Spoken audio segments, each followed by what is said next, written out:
ఎవరైనా దైవం ఉన్నాడు, దేవుడు ఉనికి నిజమే అని చెప్పి నిరూపించదలిస్తే ముందుగా దేవుడు అంటే ఏమిటి అన్నదానికి అలాంటి వాళ్ళు నిర్వచనం ఇవ్వాలి. నిర్వచనం ఇవ్వడమే కాదు, దేవుణ్ణి నిరూపిస్తామని చెప్పే ముందు ఏ మతంలో చెప్పిన దేవుణ్ణి నిరూపించదలుచుకున్నారో కూడా వాళ్ళు చెప్పాల్సిన అవసరం ఉంటుంది. ఓం నమస్తే. నేను doctor Venkata Chaganti, president, university of applied Vedic sciences. ఇప్పుడు మీరు పెద్ద మనిషి మాటలు విన్నారు కదండి. వారి పేరు చెప్పుకోలేదు అందులో, కానీ నాకు ఫేస్బుక్ ద్వారా ఎవరో ఈ ఈ వీడియోని పంపించారు. ఇది ఫేస్బుక్లో ఉంది. సో దానిలో ఆయన ఒక నాస్తికుడు అని మటుకు క్లారిటీగా అర్థమైంది. ఆయన దానికి కొన్ని ప్రశ్నలు అడిగారు వరుస పెట్టి. దానిలో మొట్టమొదటిది ఆయన అడిగింది ఏంటంటే, దైవము అంటే నిర్వచనం కావాలి, అంతేకాదు మీ మతం ఏదో చెప్పాలి. ఈ రెండు ఆయన చెప్పారు. చెప్పి తర్వాత ఇంకా ప్రశ్నలను మీరు ఎలా నిరూపిస్తారు, దానికి మాకు ఇట్లా అట్లా అట్లా అని ఏవో ప్రశ్న అడిగారు. అవన్నీ కూడా చేద్దాం. మొట్టమొదటి ఈయనకి దైవం అంటే నిర్వచనం ఇవ్వాలి కాబట్టి మొట్టమొదటి దాంతో మొదలు పెడదాం. దైవం అంటే నిర్వచనం ఏది మీ మతం, అది కూడా మీరు చెప్పుకోవాలంట. ఆయన పేరు నాకు తెలియదు, కానీ చాలా మర్యాదపూర్వకంగా, చాలా సంస్కారవంతంగా ప్రశ్నలు అడిగారు. చాలా నచ్చింది నాకు, అందుకనే సమాధానం ఇవ్వడానికి ముందుకొచ్చాను. సో మనకి వారి పేరు తెలియదు కాబట్టి ఎట్లా సంబోధించాలో తెలియదు. ఒక నాస్తికుడు అనుకుందాం మనం, అంతవరకు. నాకు తెలియదు, నిజంగా ఆయన పేరు తెలియదు కాబట్టి. అందులో కూడా నాకు ఆ వీడియోలో ఎవరు చెప్పినట్టుగా లేదు. సో అందుకని నాకు తెలియదు. ఇప్పుడు ఆ నాస్తికుడు అడిగిన ప్రశ్న ఏంటంటే, మీ మతం ఏదో మీరు చెప్పుకోవాలి. ఎప్పుడైతే మతం అని ఎత్తారో పేరు, అప్పుడు దైవానికి లింక్ తెగిపోతుందండి. ఫస్ట్ మొట్టమొదట మీరు అర్థం చేసుకోవాలి. మతము అన్నది ఏంటంటే మత్ అంటే ఏమిటి? ఒపీనియన్. మనకి ఓటు వేసేటప్పుడు మతదారుడు అంటాం. అంటే ఒపీనియన్, ఆయన ఒపీనియన్ ప్రకారము, వాళ్ళ యొక్క అభిప్రాయం ప్రకారము వాళ్ళు ఓటు వేస్తారు. సో మనం అలా అర్థం చేసుకోవాలి. మతము అంటే అంటే మీ ఒపీనియన్ ఇది. మీ ఒపీనియన్కి ఒక పేరు పెట్టుకోవాలనుకోండి, పెట్టుకోవచ్చు. ఇప్పుడు ఎట్లయితే మీరు కొన్ని మతాల పేర్లు చెప్పారు, అందులో ఇలా మతాల పేరు చెప్పినప్పుడు వాళ్ళు ఆ మతము అని వాళ్ళు ముద్ర వేసుకుంటే దానికి ఒక నిర్వచనం ఇస్తారు. సో ఇప్పుడు నేను ఏ మతం ప్రకారం చెప్తున్నాను మీకు కావాలి. నేను వేద మతం అండి, వేదము నా మతం.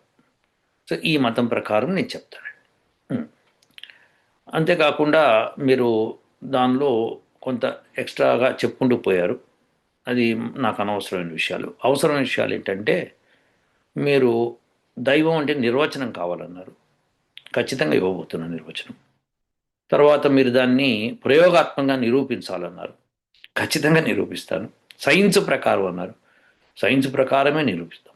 సరేనండి, ఖచ్చితంగా. కానీ అది తర్వాత సంగతి. ఫస్ట్ మొట్టమొదటి దైవం అంటే నిర్వచనం ఇస్తే కదా, ఓకే ఈయన దీని గురించి చెప్తున్నారు కాబట్టి ఇది దైవం అంటే వీరి అభిప్రాయము అనుకున్నప్పుడు ఆయన ఏమన్నారంటే, మీరు ఇది నిరూపిస్తే కనుక మేము నాస్తికులం కూడా ఆస్తికులం అవుతాము అని అన్నారు. చాలా బాగుందండి, మంచి అభిప్రాయాన్ని వ్యక్తపరిచారు. ఇది మీ మతం. సో దైవం లేదు అన్నది మీరు అనలేరు. మీరు అన్నది దైవం యొక్క లక్షణాలు ఏమిటి, నిర్వచనం కావాలన్నారు. కాబట్టి మనం దాన్ని నిర్వచిద్దాం. నిర్వచించి ఆ తర్వాత ముందుకెళ్ళచ్చు. సో మొట్టమొదట ఈ వీడియో అంతా కూడా దైవం అంటే నిర్వచనం మాత్రమే ఉంటుంది. ఇది మీకే కాదు, నాస్తికులకే కాదు, ఆస్తికులకు కూడా కొంతమందికి డైజెస్ట్ కాదు. ఎందుకంటే వాళ్ళు ఎప్పుడు కూడా ఇలాంటి నిర్వచనం విని ఉండరు. అది విశేషం. దైవం అంటే నిర్వచనం విని ఉండరు వాళ్ళు. సో మీకు నేను ఆ నిర్వచనం ఇస్తాను. ఇచ్చిన తర్వాత నెక్స్ట్ వీడియోలో మీరు నెక్స్ట్ క్వశ్చన్ మీకు వెళ్దాం. సో మొట్టమొదట ఇప్పుడు దైవం అంటే నిర్వచనం. మొట్టమొదట ఈశ్వరుని గుణములు. ఈశ్వరుడు అని ఒక పేరు పెట్టుకున్నాం దైవానికి. సో ఈశ్వరుడు, దైవం మీ లెక్క ప్రకారం దైవం ఒక గుణాలు చెప్తాం. ఒకటి సంఖ్య, ఆయనలో సంఖ్య ఉంటుంది. ఆయనలోనా ఆమెలోనా దానిలోనా అన్న ప్రశ్న వచ్చినప్పుడు ఏదైనా కానీ మీ ఇష్టం, నేను ఆయన అని చెప్తాను నేను. సో రెండోది పరిమాణము. పరిమాణం ఉంటుంది. పృథక్త్వం. పృథక్త్వం అంటే వేరుగా ఉండే గుణం అన్నమాట, కలవకపోయే గుణం. సంయోగం కలిసే గుణం. వియోగం విడిపోయే గుణం. బుద్ధి, ఇచ్ఛ, యత్నము. ఈ 8 గుణాలు ప్రధానంగా నేను డిస్కస్ చేస్తాను. ఇంకా చాలా ఉంటాయి కానీ మనం ఇట్లా ఈ 8టిని మొట్టమొదటి తీసుకొని ఈ 8 ఎవరిలో ఉంటాయో ముఖ్యంగా ఆ ఉన్నవి ఏంటో కూడా తెలుసుకుంటే అప్పుడు, ఎందుకంటే మనలో కూడా ఇవన్నీ ఉంటాయి.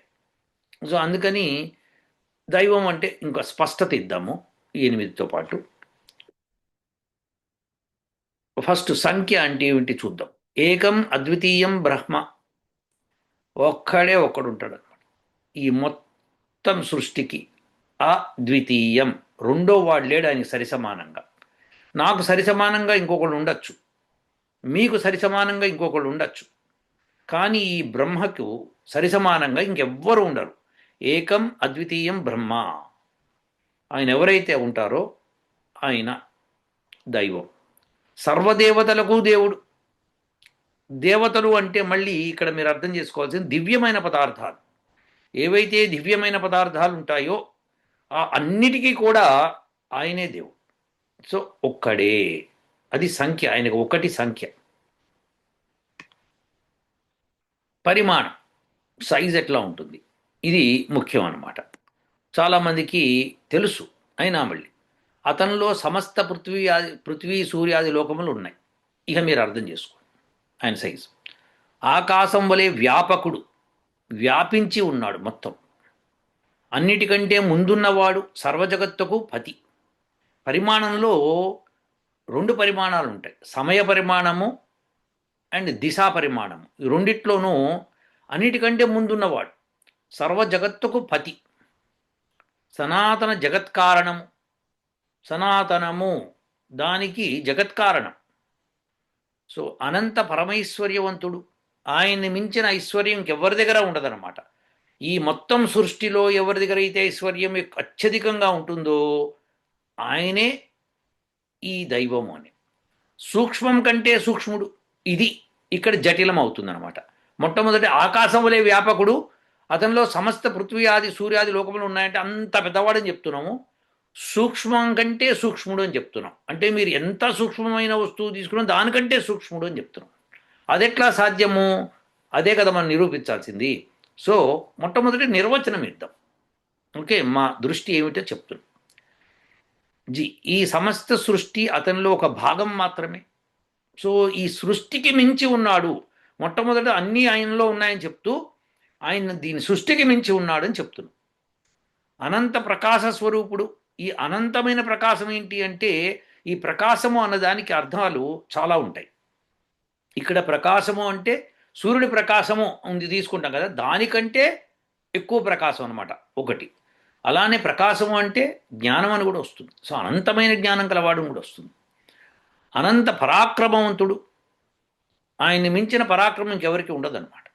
అటువంటి పరాక్రమవంతుడిని ఇంకొకరిని మీరు చూపించలేరు. అనంత బలయుక్తుడు, అనంతమైన బలం ఉంది. సో ఇది పరిమాణంలోకి వస్తుంది, అనంతం అన్నమాట. అనంత సామర్థ్యయుక్తుడు. సామర్థ్య ఇక్కడ తప్పుబడింది, ప్రింట్ మిస్టేక్, సరిద్దు పెట్టుకోండి. అనంత సామర్థ్యయుక్తుడు, అనంతమైన సామర్థ్యం ఉంది ఆయనకి. సామర్థ్యం అంటే మీకు తెలుసు, చేయగల కెపాసిటీ టు వర్క్ అనమాట, అదే అనంతం అనమాట ఆయనలో. ఇక పృథక్త్వం, మూడో ప్రాపర్టీ కొద్దాం. పృథక్త్వం. పృథక్త్వం అంటే విడిగా ఉండటం. ఎలా ఉంటాడు? అపజయమును పొందడు, అంటే అపజయం నుంచి విడిగా ఉంటాడు అనమాట. ఆయన అపజయం పొందే సమస్య లేదు. మృత్యువును పొందడు, మృత్యువును పొందే సమస్య లేదు. కాబట్టి మృత్యువు నుంచి విడిగా ఉంటాడు. అకాయం, శరీర ధారణ చేయడు. సో అటువంటి ఆయన శరీర ధారణ చేయడు కాబట్టి దాని నుంచి విడిగా ఉంటాడు. అతనిలో ఛిద్రం కలగదు, ఆయన్ని కన్నం పెట్టలేము ఆయనకి. నాడులతో బంధింపబడనివాడు, మనకున్నట్టుగా నాడులు ఆయనకు ఉండవు. పాపాచరణ చెయ్యనివాడు, మనలాగా పాపాచరణ చెయ్యడు. క్లేశములు లేనివాడు, దుఃఖములు లేనివాడు. క్లేశములు దుఃఖములు ఒకటి కాదా అంటే కాదు. క్లేశములు అంటే పెయిన్, బాధ. దుఃఖములు అది మానసికంగా వచ్చేవి. అజ్ఞానము లేనివాడు, లేసమంత కూడా అజ్ఞానం లేదని. దుష్ట కార్యములందును దుష్టులు ఎందును క్రోధకారుడు. ఏ దుష్టకారుడైనా సరే అతని మీద క్రోధకారుడే. నిందాస్తుతుల యందు సహనం కలవాడు.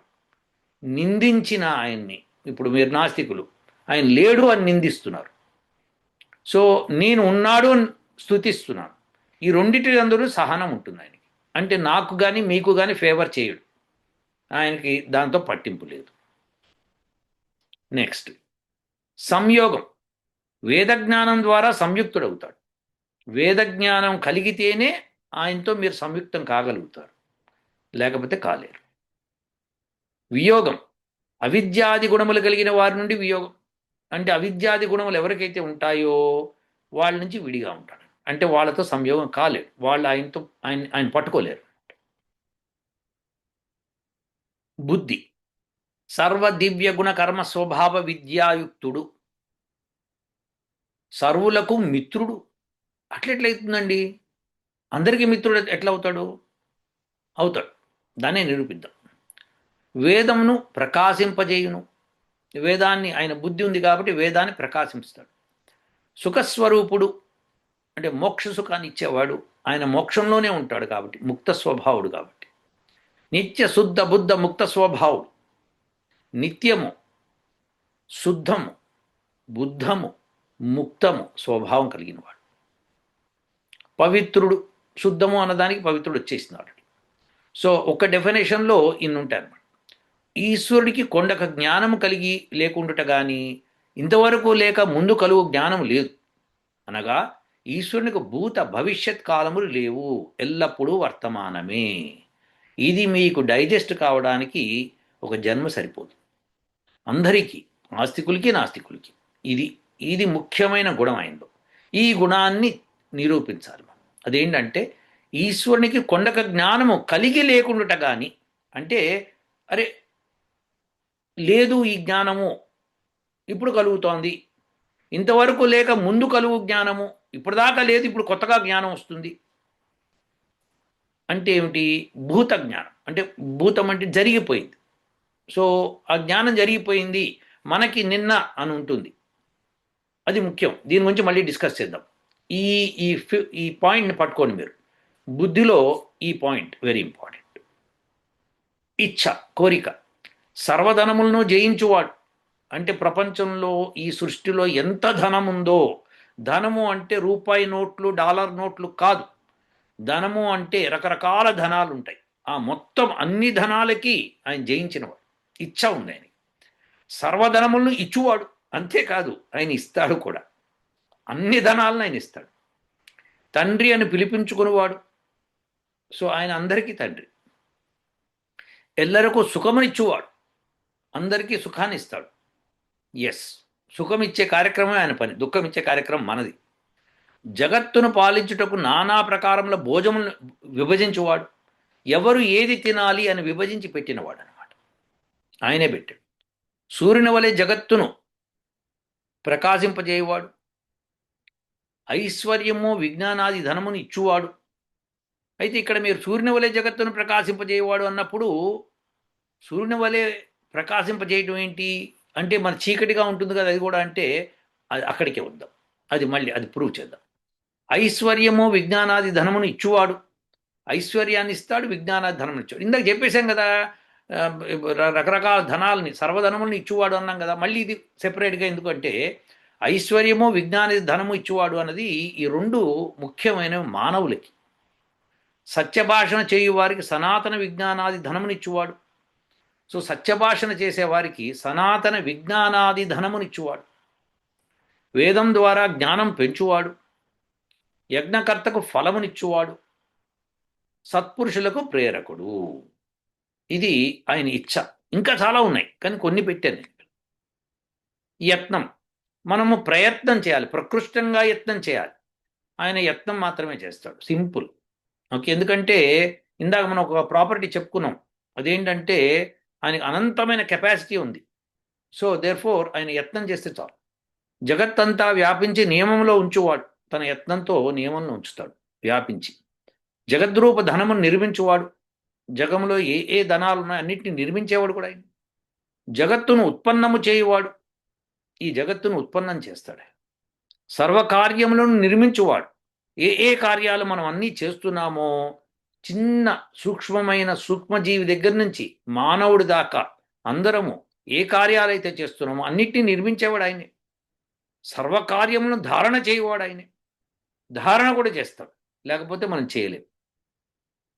సృష్టికి పూర్వం సూర్యాది జ్యోతిష్వంతంలో ఉత్పత్తి స్థానం, ఇది వెరీ ఇంపార్టెంట్.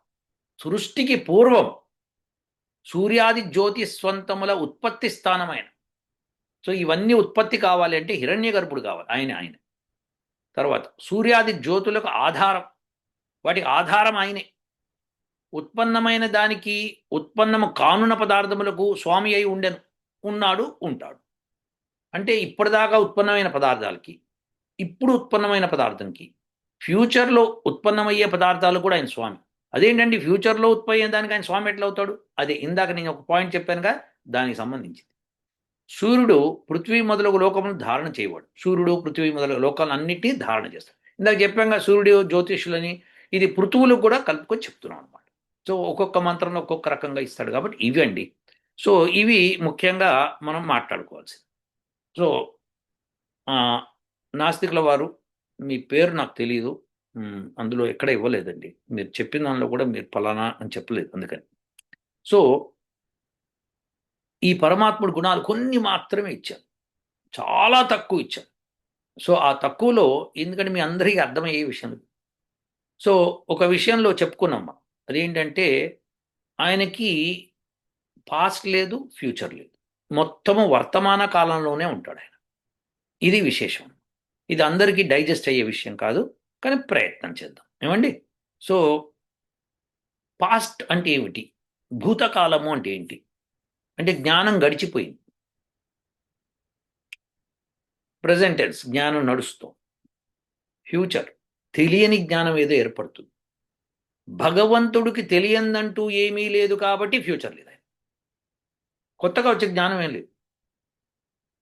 జరిగిపోయిన జ్ఞానం అసలు లేదు, ఎప్పుడూ జరుగుతున్న జ్ఞానమే. కాబట్టి ఆయనకి ప్రజెంట్ టెన్స్ మాత్రమే ఉంటుంది, ఆయనకి వర్తమాన కాలం మాత్రమే ఉంటుంది. ఆయనకి భూత భవిష్యత్తులు లేవు, మనకున్నట్టుగా లేవు. సో భూత భవిష్యత్తులు మనకున్నాయి, మనకి రేపు ఏం జరుగుతుందో తెలియదు, అంటే తెలియని జ్ఞానం అనమాట. కొన్ని తెలుస్తాయి కదండి మనకి.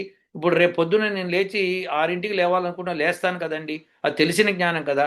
అవునండి, కొన్ని జ్ఞానాలు మనకి తెలుస్తాయి డెఫినెట్గా, కానీ సమస్తము తెలియదు కదా. ఆ సమస్తము తెలిసిన వాడు పరమాత్మ. సో ఆయనకి తెలియదంటూ లేదు. సో ఫ్యూచర్ అంటూ ఆయనకి ఏం లేదనమాట. సో అట్లానే పాస్ట్ జరిగిపోయిందంటూ ఏం లేదు, అక్కడ జరుగుతున్నదే ఉంటుంది. ఎంత బోరింగ్ కదా. మనకంటే కొత్తగా తెలుస్తాయి. సో మనకి ఎంత ఆనందం ఉండాలి. సో ఆయన నిత్య శుద్ధ బుద్ధ ముక్త స్వభావం. సో ఎప్పుడు ఆయన మోక్షంలోనే ఉంటాడు కాబట్టి, ఇలాంటి వాటికి అంటుకోడు కాబట్టి ఆయనకి సమస్యలే. అవిద్యాది అంధకారంలో ఆయన పడడు, మనం పడినట్టుగా. సో అందుకని ఆయన పాస్ట్ టెన్స్ లేదు, ఫ్యూచర్ టెన్స్. పాస్ట్ జరిగిపోయిందంటూ ఆయనకి ఏమి లేదు, ఫ్యూచర్లో కూడా ఉండదు. అదేంటండి ఇన్ని సృష్టులు చేశాడు ఆయన, సృష్టి తర్వాత సృష్టి చేస్తున్నాడు. సృష్టి ఇప్పుడు అయ్యి మీరు మన నేను 197 కోట్ల సంవత్సరాలు అయ్యిందని చెప్పి నేను చెప్తూ ఉంటాను. అలాంటప్పుడు మరి ఇదంతా జరిగిపోయింది కదా, అది మనకి, ఆయనకి. అంటే ఆయనలో కాలం లేదా? కాలానికి పట్టుబడనే చెప్తున్నాను. ఎందుకంటే కాలానికి పట్టుబడే వాడికి పాస్ట్ ఫ్యూచర్ ఉంటుంది. ఇది సైంటిస్టులకు కూడా తెలియదు, మరి నాస్తికులకు కూడా తెలియదు. ఎందుకంటే నాస్తికులు ఎంతసేపు సైన్స్ అంటారు కాబట్టి. సో సైన్స్ అంటే ఏమిటి? జ్ఞానం ఉంటేనే సైన్స్. వాళ్ళకి తెలిసిందే సైన్స్ అనుకోవడం తప్పవుతుంది. సో ఇది ఒక ప్రమాదం అనమాట. సో ఇప్పుడు దాకా సైంటిస్టులు కొన్ని విషయాలు తెలుసుకుంటారు, ఫ్యూచర్ అది వాళ్ళకుంది, కానీ పరమాత్ముడికి లేదు. ఇది విశేషం. ఆయనకి తెలియదంటూ లేదు కాబట్టి, సర్వము తెలిసినవాడు కాబట్టి ఆయనకి పాస్ట్ టెన్స్, ఫ్యూచర్ టెన్స్. ఇది ఈ సర్వము తెలుసుకోవడానికి వేదాన్ని మనకిచ్చాడు. వేదాధ్యయనం ద్వారా, వేదమును తెలుసుకున్న ద్వారా, వేదంలో ఉన్న జ్ఞానాన్ని తెలుసుకున్న ద్వారా మనకి పాస్ట్ టెన్స్ ఫ్యూచర్ టెన్స్ పోయి యోగులం అయిపోతాం. అప్పుడు మనం మోక్షం పొందుతాం. మనము పరమాత్ములాగా ఉంటాం, సంయోగం చెందుతాం. అక్కడే సంయోగం, కలుస్తాం. ఆయనలో కలిసిపోము, కలుస్తాం. ఇది విషయం. ఇప్పుడు మీరు మీ మిత్రుడు ఉన్నారు, మీ ఇద్దరిది ఒకటే మాట ఒకటే బాట అనుకోండి, ఇద్దరు వేరు వేరే కానీ ఒకటే మాట ఒకటే బాటలాగా ఉంటారు. అలా పరమాత్ముడితో మనం సంయోగం చెందినప్పుడు మనము యోగులకి ఆయన దర్శనం ఇస్తాడు. కాబట్టి ఆ దర్శనంలో మనము ఆయనతో పాటు ఉంటాం. అహం బ్రహ్మాస్మి అంటాం. ఇదండి మొట్టమొదట నేను నిర్వచనం ఇచ్చాను భగవంతుడి గురించి. అదేంటంటే ఒక లైన్లో చెప్పలేరా భగవంతుడి గురించి అంటే ఇది తీసుకుందాం. ఏది? ఆయనకి పాస్ట్ టెన్స్ లేదు, future tense, only present tense. Okay, present ఏది జరుగుతోందో ఇప్పుడు అదే. ఆయనకి భవిష్యత్తు లేదు అండ్ భూతకాలం లేదు. ఈ రెండు గుర్తుపెట్టుకో. ఓకేనా? సో మనం టెన్సుల్లో మాట్లాడుకున్నాం ఎందుకంటే ఈజీగా అవుతుంది, అర్థమవుతుందని. కాలాల్లో మాట్లాడుకుంటే భూతకాలం లేదు, భవిష్యత్ కాలం లేదు, ఓన్లీ వర్తమాన కాలం. ఇది పరమాత్ముడి యొక్క ఒకానొక మీరు అడిగారు కదా దైవం యొక్క నిర్వచనం, ఇది ఒక నిర్వచనం అండి. సో ఇప్పుడు ఈ నిర్వచనాన్ని పట్టుకొని మనం వెళ్దామండి. సరేనా? మిగతా ఎన్నో ఇచ్చాను మీకు, ఇంకా ఇంకా ఇంకా ఇంకా ఇంకా ఎన్నో ఉన్నాయి, కానీ ఈ నిర్వచనం సరిపోతుంది. ఓకేనా? సో దానికి ఆయనకి అనేకమైన పేర్లు ఉన్నాయి. ఆ పేర్లకి ఈ గుణాలతో సంబంధం ఉంటుంది అనమాట. అనేక వేద మంత్రాల్లో ఆయన గురించి ఎక్స్ప్లెయిన్ చేయడం జరిగింది. మీరు మళ్ళీ చెప్తున్నాను, ఆయన అంటున్నాను కాబట్టి మీరు తప్పుగా అర్థం చేసుకోవద్దు. ఆమె అనొచ్చు, అది అని కూడా అనొచ్చు, తత్ అని కూడా అనొచ్చు అనమాట. తత్ అంటే అది. సో సహ, సా, తత్ ఏదన్నా అనొచ్చు. ఓకే, కానీ సంస్కృతంలో మనకి పుంలింగ శబ్దాలు, స్త్రీలింగ శబ్దాలు, నపుంసకలింగ శబ్దాలు ఉంటాయి. సో ఆ శబ్దాల ప్రకారము మనకి అగ్ని అన్నం అనుకోండి, అది పుంలింగ శబ్దం అవుతుంది అనమాట. సో అందుకని అతడు అనాల్సి వస్తుంది. సో ఈ విధంగా అనమాట. కాబట్టి నాస్తిక మహాశయ, మీరు చాలా వండర్ఫుల్గా, సంస్కారవంతంగా మీరు ప్రశ్నించారు. నేను కూడా ప్రయత్నం చేస్తున్నాను చెప్పడానికి. సో మీకు ఈ వీడియో అందుతుందని భావిస్తున్నాను. అలానే మీరు అడిగిన నెక్స్ట్ ప్రశ్న అందులో ఉన్నాయి, అవి తీసుకొని నేను మాట్లాడతాను. ఓకేనా అండి? ఉంటాను. ఓ